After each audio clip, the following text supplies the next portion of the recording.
Welcome back, guys, and now we'll be looking at the implementation of Dijkstra's algorithm. I'll be coding in C++, and for all the other languages it is quite similar, so you can follow as well. So what is given in the problem? An weighted undirected connected graph of v vertices. V is given and the graph is given as an adjacency list. The adjacency list is in the form of nested arrays or vector of vector. So the arrays is given in such a manner that the adjacent node and its edge weight is given.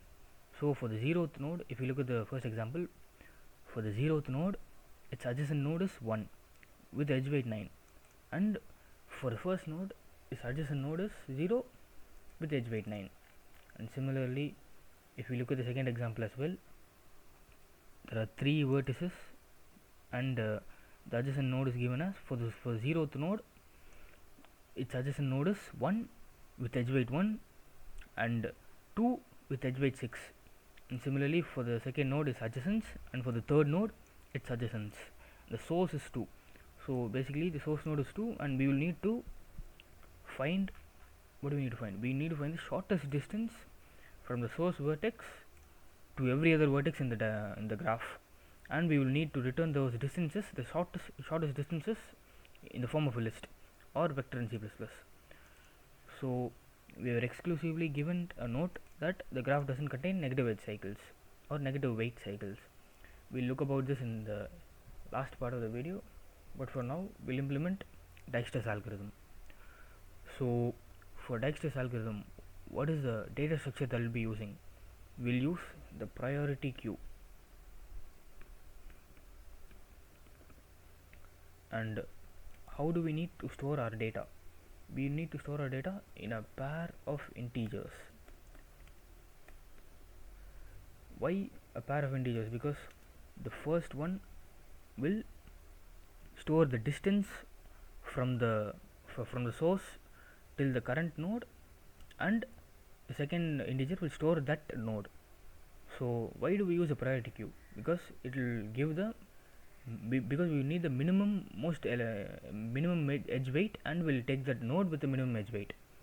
So by default, the priority queue in C++ implements max heap, or the topmost element of the priority queue gives the maximum element or the maximum edge weight or the maximum element.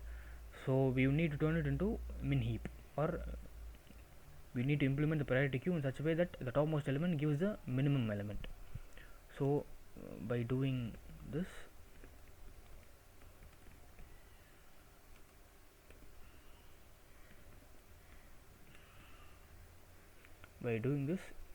our priority queue is now implementing min heap. That means the topmost element will give the minimum value of the priority queue.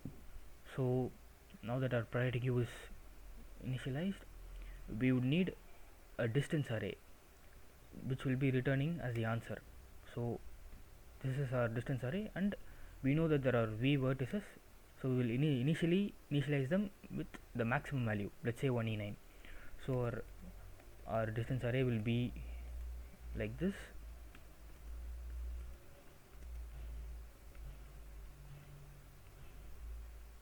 and we know that the distance from the source to itself is 0. That's obvious, right? So the distance from the source to itself is 0. So now our distance array will be somewhat like this.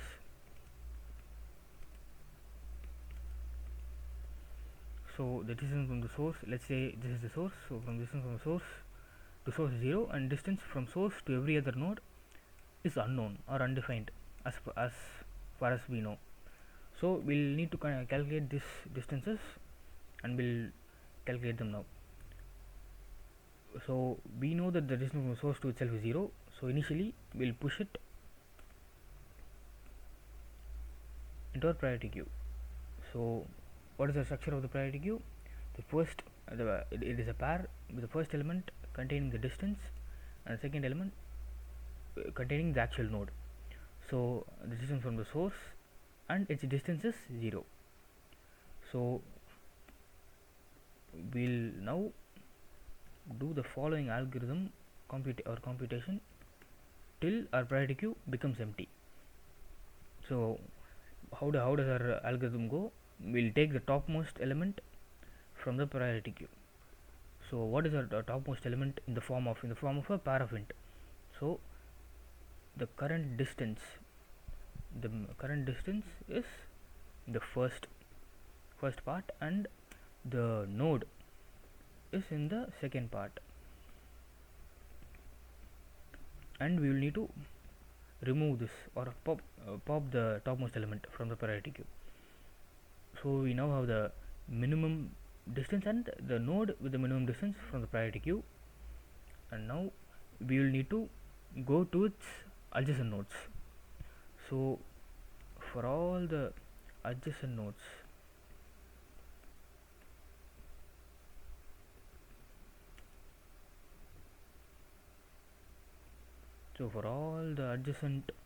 nodes, this basically means that if our node is 0, then the adjacent will store this value, which is a vector of int. So the adjacent edge weight is stored in the first index of adjacent, second index of adjacent, and the actual adjacent node is stored in the first part. So what do we need to find? We need to find whether the current distance from source till the node plus the distance of this edge weight is less than the distance of the adjacent node. So if our distance to reach this adjacent node through this edge weight is smaller than the distance that we have stored, then we can update our smallest distance, because we have found a even shorter path than the one that we have already stored. So we can store the new shortest path, and then since we have relaxed the edges, we need to push this adjacent node and with the relaxed weight back into the queue. So we'll push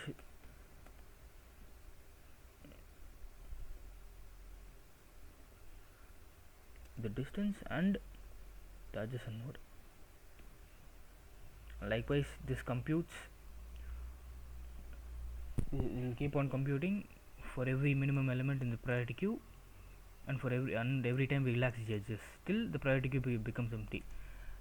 Now after all this computes, and when the priority queue becomes empty, our distance array will store the minimum distance from the source to every other node. So we would need to return that minimum distance, because that is what we need. That is what our problem states. We need to give that shortest distance. So let's see if everything computes well and everything is running successfully, and then we'll submit a program.